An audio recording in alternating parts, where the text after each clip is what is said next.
আমরা সুন্নি মনা, আমরা নবী প্রেমিক। আল্লাহ রসুলের কথা শুনলে ভালো লাগে, বললেও ভালো লাগে। নবী নবী করেই আমরা দিন কাটাই, রাত কাটাই, কেন যেন শান্তি পাই। কেউ যদি মনে করেন শান্তি না পান, এটা তার ব্যক্তিগত দুর্বলতা। কোরআন হাদিস পড়ে 30 পারা কোরআনে অসংখ্য হাদিসে আমরা নবীজির সম্মান খুঁজে বেড়াই। কোন আয়াতে আমার নবীর শানের কথা আছে, কোন হাদিসে আমার নবীজির সম্মানের কথা আছে। আমাদের দৃষ্টিভঙ্গি থাকে নবীজির ইজ্জতের কথা কোন জায়গায় আছে। আবার অনেকে দেখবেন নবীজি আমাদের মতোই মানুষ, নবীজির তেমন কোনো পাওয়ার নাই, নবীজি সাধারণ মানুষ। এই দলিলগুলি কোরআনেও খুঁজে, হাদিসেও খুঁজে। কোরআন হাদিস দুই না, কোরআন হাদিস একই, কিন্তু দৃষ্টিভঙ্গি দুই। আমাদের দৃষ্টিভঙ্গি কোরআন হাদিস থেকে নবীর সম্মান বের করব। আবার অনেকের দৃষ্টিভঙ্গি থাকবে নবীজি কোন জায়গায় বলছে আমি তোমাদের মতো মানুষ, ওটা খুঁজে বের করবে। দৃষ্টিভঙ্গি আলাদা। ফুলের মধ্যে পানি থাকে, ওই পানি মৌমাছি নিলে হয় মধু, ওই একই ফুলের পানি ভোমরা পোকা নিলে হয় বিষ। একই জায়গার পানি, একজনে বানায় মধু, আরেকজনে বানায় বিষ। আমরা বিষ বানানোর দলের লোক না, আমরা মধু বানাইবার দলের লোক। এখানে অনেক তরিকতপন্থী ভাইরা আছেন, বিশেষ করে পেশোয়ারি হুজুর কেবলার এলাকা, এটা সোনাকান্দা দরবার শরীফের অনেক ভক্ত মুরিদান মুহিব্বিন আপনারাও আছেন, আমার জাকের ভাইরাও আছেন, অন্য তরিকতপন্থীরাও আছেন। সব দরবারের প্রতি সম্মান রেখে বলছি, আমরা সুন্নি। আমাদেরকে আপনি বলতে পারেন নবীর পাগল বলতে পারেন, আপনি যেই শব্দ চয়ন দিয়ে আমাদেরকে আঘাত করতে চান করেন, কোনো অসুবিধা নেই। আমরা নবী নবী করেই মরবো, নবী নবী করে আমরা মরবো। যতদিন বাঁচবো নবী নবী বলে বাঁচবো, মরার সময় নবী নবী করে মরবো। কবরের মধ্যে আমাদের নবী আয়েশা আমাদের দেখা দিবে, হাসরে নবীজি তরাবে, নবীর সাথে আমরা জান্নাতে যাব ইনশাআল্লাহ বলেন। এটা আমাদের চাওয়া। আপনি দেখেন পৃথিবীতে আমরা যারা গুনাহগার, আমরা তো সবাই গুনাহগার নাকি? আমরা সবাই গুনাহগার, কম বেশি সবাই গুনাহগার। আমাদের জন্য আল্লাহ রাসূল সাল্লাল্লাহু আলাইহি ওয়া আলিহি ওয়াসাল্লাম বলেছেন, শাফাআতি লি আহলিল কাবাইর মিন উম্মতি, আমার উম্মতের মধ্যে যারা বড় বড় গুনাহগার আমি তাদেরকে শাফাআত করব। সুবহানাল্লাহ বলে।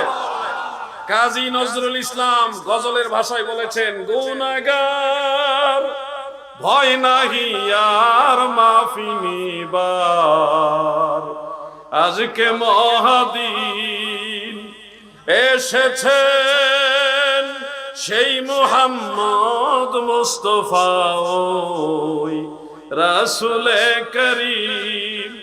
আমাদের দুর্বলতা যদি মনে করেন এটা দুর্বলতাই, যে নবীর কথা বেশি বলি, নবী নবী বেশি করি, এটা আমাদের দুর্বলতা হলে এটা দুর্বলতাই। এটা আমরা হাসি মুখে মেনে নিব। নবীজিকে ভালোবাসি, ওই নিদর্শন দুইটা নখের মধ্যে চুমা দিয়ে চোখে লাগাই। আপনি বলবেন বিদআত, আমি বলি ইবাদত। আপনার দলিল কিতাবুল আন্দাজ, আমার দলিল রাসূলের হাদিস এবং ফিকহের কিতাব।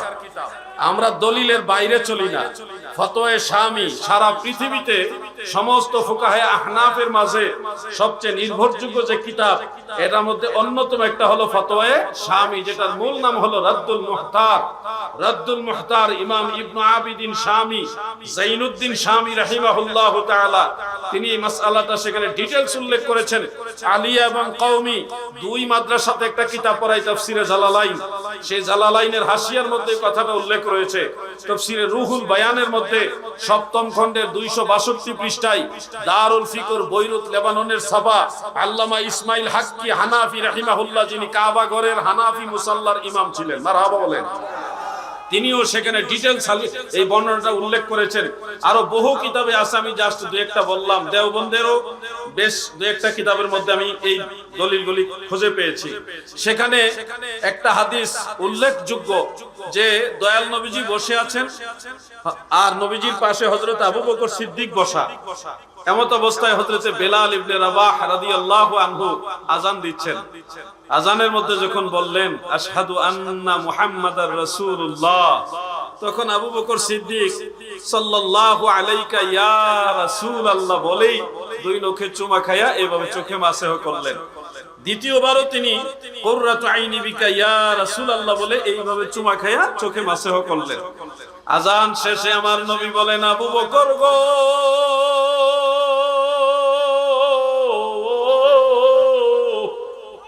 মান ফাআলা মিসলা মা ফাআলা খলিলি হাল্লাত আলাইহি শাফাআতি। আমার খলিল, আমার আপনজন আবু বকর, তুমি যেইভাবে আমল করলা, আমি নবীর নাম শুনে চুমা খাইয়া চোখের মধ্যে মাসেহ করলা, এই আমল যদি আমার অন্য উম্মতেরা কেউ করে গো, আমি রাসূলুল্লাহ জানায়ে গেলাম হাসর ময়দানে তাকে শাফাআত করা আমার জন্য বৈধ হবে। অন্য রিওয়ায়াতুল নেক আল্লাহর হাবিব বলেন, আমি তাকে আমার পিছে পিছে জান্নাতে নিয়ে যাব।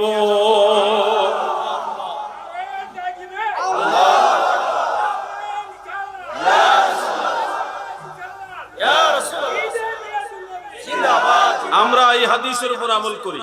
ফুকাহায়ে কেরাম এই হাদিসের উপরে নবীজির নাম শুনে চুম্বন করে এভাবে চোখে মাসাহ করাটাকে মুস্তাহাব বলেছেন। আমার দয়াল নবীজি বলেন, আমার উম্মতেরা শুনো, দিলের কান লাগায় শোনো, আমার উম্মতের মাঝে এমন একটা সম্প্রদায় তারা জাগ্রত হবে, আবির্ভূত হবে। তারা এমন সুন্দর নামাজ পড়বে, যাদের নামাজের দিকে তাকালে তোমাদের নামাজ যেন কিছুই হবে না। বুঝতেছেন?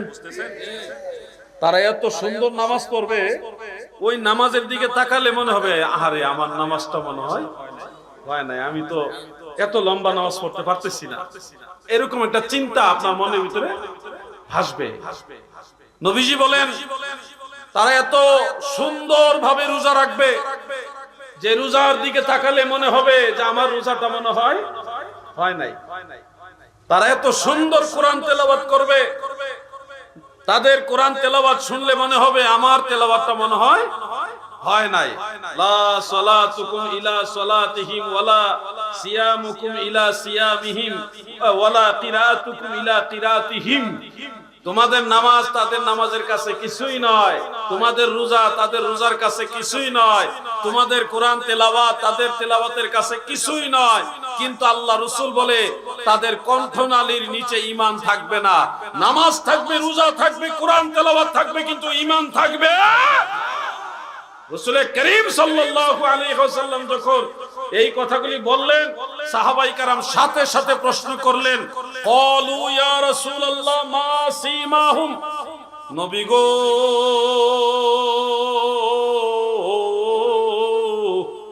তাদেরকে চিনব কিভাবে গো নবী? তাদেরকে কি দেখলে চিনব, কোন আলামতে চিনব? আমি কি আলামতটা বলবো? আমি বানায় বলবো না, হাদিস থেকে, সহিহ বুখারী হাদিস, মুসলিম শরীফ আছে, আবু দাউদ শরীফ আছে। যদি বলার পরে কারো উপরে গিয়ে পড়ে, কেউ কি রাগ করবেন? হতেও তো পারে দেখা গেছে আপনার সাথে তো মিলে গেছে। আল্লাহর ওয়াস্তে বলছি, আমার উপর রাগ না করে আল্লাহ রাসূলের হাদিসকে আপনি হৃদয়ে ধারণ করেন। সাহাবায়ে কেরাম প্রশ্ন করলেন, ইয়া রাসূলুল্লাহ, তাদের চিনার আলামত কি? দয়াল নবীজি বললেন, ক্বালা তাহলিকু। তাদের চিনার আলামত হলো তারা ঘন ঘন মাথার চুল কামাবে। চুল কামেন না গুরু ফারকি? তো বিনা প্রয়োজনে চুল কামানো যাবে? মাথায় যদি অতিরিক্ত উকুন হয়, কোনো প্রয়োজন হয়, তখন চুলটা কামাইতে পারবেন। হজের সময় চুল কামাইতে হবে, উমরার সময় চুল কামাইতে হবে, কিন্তু এছাড়া অন্য কোনো সময় চুল কামানো যাবে। অন্য সময় যদি ঘন ঘন চুল কামায়, আল্লাহ রাসূল বলছে তারা খারিজি। এখন আমার উপর রাগ করে কোনো লাভ নাই ভাই। আমি আর রাসূলের হাদিস আপনি চাইলে আমি দেখাই দিব। আল্লাহ রাসূলের হাদিস বলেছি, আপনি চাইলে আমি দেখাই দিব। অতএব ঘন ঘন চুল কামানোর কোনো প্রয়োজন নাই। চুলের কিছু মাসালা মনে রাখবেন। 3 ধরনের চুল রাখা সুন্নত। কয় ধরনের? এক ধরনের হলো একটু ছোট ছোট করে রাখা, একটু ছোট ছোট করে রাখা। আরেকটা হলো কানের লতি পর্যন্ত রাখা। আরেকটা হলো কাঁধ শুয়ে শুয়ে যায় এরকম লম্বা রাখা। ওই যে আমার দাদু ভাই, আপনি একটু দাঁড়ান, মানুষকে শিখাইতে হবে। মানুষ জানে না, মানুষ লম্বা চুল রাখলে মনে করে ভণ্ড। এই যে চুলটা, এটা আল্লাহর হাবিবের সুন্নতি চুল। মারহাবা বলেন। বসেন দাদু। আর কাঁধ শুয়ে শুয়ে যায় এরকম চুল কি আছে কারো? এই যে আছে, এইদিকে ঘুরেন। এই যে কাঁধ শুয়ে শুয়ে যায়, এই চুলটা হলো মদিনাওয়ালার সুন্নতি চুল। মারহাবা বলেন। আমাদের অনেক ভাইরা মনে করে লম্বা চুল মানে ভণ্ড, এরকম মনে করে কিনা ভাই? অথচ এই লম্বা চুলটাই হলো সুন্নত। আর উনরা যারা লম্বা চুলকে ভণ্ডামি চুল বলে, মাজার পূজারীদের চুল বলে, যারা এই কথাগুলি বলে তাদের মধ্যে চুল কামাইন্না গ্রুপ বেশি। তো চুল কামাইন্নারা সুন্নি না লম্বা চুলওয়ালারা সুন্নি?